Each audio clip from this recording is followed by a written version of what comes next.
প্রতিটি মসজিদে যে ইমামগুলো নামাজ পড়াচ্ছে। আচ্ছা, বিভিন্ন মসজিদে যে ইমামগুলো নামাজ পড়াচ্ছে, তারপর তারপর কাবা শরীফ সহ। কাবা শরীফ সহ তারপর কি হলো? একটা মসজিদের ইমামও মুসলমান না। আরে ভাই বলছেন কি? তা তো জানি না। কেন? কারণটা কি?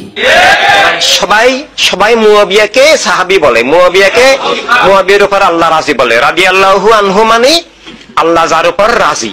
আচ্ছা, মুয়াবিয়া রাদিয়াল্লাহু তাআলা আনহু, ঠিক আছে, মুয়াবিয়া রাদিয়াল্লাহু তাআলা আনহু, ওনার প্রতি তো আল্লাহ রাজি এবং খুশি। মুয়াবিয়া রাদিয়াল্লাহু তাআলা আনহু উনি তো সাহাবী। এখন ব্যাপারটা কি হচ্ছে একটু খুলে বলুন তো জনাব। বায়াতের খুনি, আহলে বায়াত আলাইহিস সালামের খুনি, সাহাবায়ে কেরামের খুনি, ইসলামের খেলাফত উৎখাতকারী। আচ্ছা, মুয়াবিয়া রাদিয়াল্লাহু তাআলা আনহু উনি সাহাবায়ে কেরামের খুনি, আহলে বায়াতের খুনি, এটা আপনাকে কে বললো?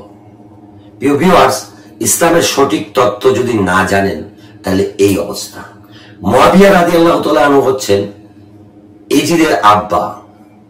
নবী করিম সাল্লাল্লাহু আলাইহি ওয়াসাল্লাম যখন কোন এক সময় মুয়াবিয়া রাদিয়াল্লাহু তাআলা আনহুকে বললেন যে মুয়াবিয়া, তোমার ঔরসজাত সন্তান হবে আমার হুসাইন রাদিয়াল্লাহু তাআলা আনহুর হত্যাকারী, তখন তিনি আশ্চর্য হয়ে বলেন, ইয়া রাসূলুল্লাহ, আমি আর কখনো বিয়ে করব না। উনি বিয়ে করলেন না, অসংখ্য দিন পার হয়ে গেল। একবার মাঝামাঝি বয়সে যখন উনি চলে আসলেন, তখন ওনার এমন একটা রোগ হচ্ছিল যে রোগের কোনো ঔষধ একমাত্র বিবাহ ছাড়া হবে না। তখন তিনি এলাকার লোকজনের সাহায্য সহযোগিতায় বা এলাকার লোকজনের প্রেসারে তিনি এমন একটা মেয়েকে বিয়ে করলেন যে মেয়েটি ছিল বাজা, অর্থাৎ কোন ছেলে সন্তান, কোন সন্তানই হবে না এই মেয়েটির, তা বয়স্ক মহিলা। কিন্তু আল্লাহর মহিমা কে বুঝে? আল্লাহর মহিমা, আল্লাহ যেটা করতে চাচ্ছেন এটা তো করবেনই। তখন ওনার ঘরেই হলো এজিদের জন্ম। আচ্ছা, যাই হোক, তো এজিদ তো মুয়াবিয়া রাদিয়াল্লাহু তাআলা আনহুর ছেলে। এজিদ যদি ইসলাম এটা কখনো বলে যে সন্তান অপরাধ করেছে সেই দায়ভার কি পিতা নেবে, আর পিতার অপরাধ করেছে সে দায়ভার কি সন্তান নেবে? যদি আপনার কথা এরকম থাকতো যে মুয়াবিয়া রাদিয়াল্লাহু তাআলা আনহু জানতেন এবং উনি অর্ডার দিয়েছেন, তাহলে একটা কথা ছিল। উনি তো জানতেনই না। উনি কেন? মদিনা মনোয়ারা এবং মক্কা অসংখ্য মানুষের অজানা সেই এজিদের কাহিনীটা। আর এজিদের যে বিচারটা হয়েছিল সেটিও আপনি জানেন না।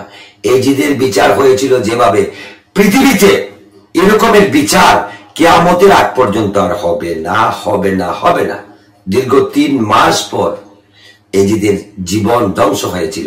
আর এই 3 মাস যন্ত্রণায় কাতরাচ্ছিল। প্রতিদিন 1 ইঞ্চি করে চামড়া তোলা হতো এজিদের। কি বিচার হয়েছিল? তাই বলে কি মুয়াবিয়া রাদিয়াল্লাহু তাআলা আনহুকে আমি অপবাদ দেব?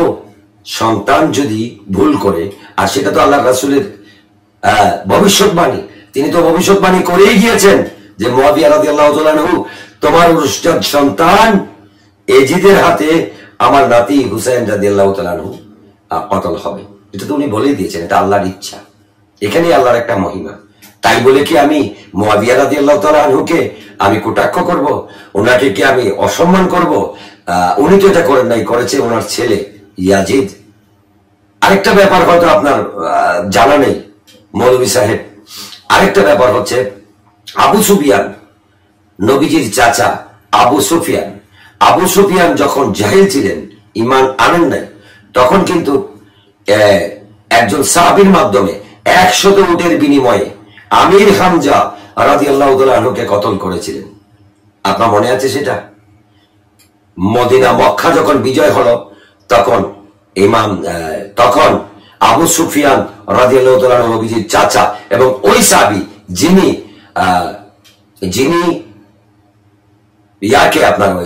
আমির হামজা রাদিয়াল্লাহু তাআলা আনহুকে কতল করেছিলেন, তিনিও ইসলাম ধর্ম গ্রহণ করলেন। একদিন কথা প্রসঙ্গে আল্লাহ রাসূল ওই সাহাবীকে বলছিলেন যে ভাই, আপনি আমার সামনে আসবেন না। তখন সাহাবী বলছিলেন, ইয়া রাসূলুল্লাহ, এটা তো আমার জন্য সবচেয়ে বড় দুর্ভাগ্য। তখন আল্লাহ রাসূল বলছিলেন, দেখো, হিংসাত্মক অনুবাদ থেকে নয়, বা তোমাকে দেখলে আমার চাচা আমির হামজার কথা মনে হয়ে যায়, তাই তুমি যদি আমার সামনে আসো আমার চাচার কথা মনে হয়ে যায়, আমার কাঁদতে ইচ্ছা করে। তখন ওই সাহাবীর নামটা আমার স্মরণ নাই, ওই সাহাবী আল্লাহর কাছে চেয়েছিলেন, হে মাওলা, আমি ইসলামের যে ক্ষতিটুকু করেছি এই ক্ষতিটুকু পূর্ণ করার জন্য তুমি আমাকে তৌফিক দাও।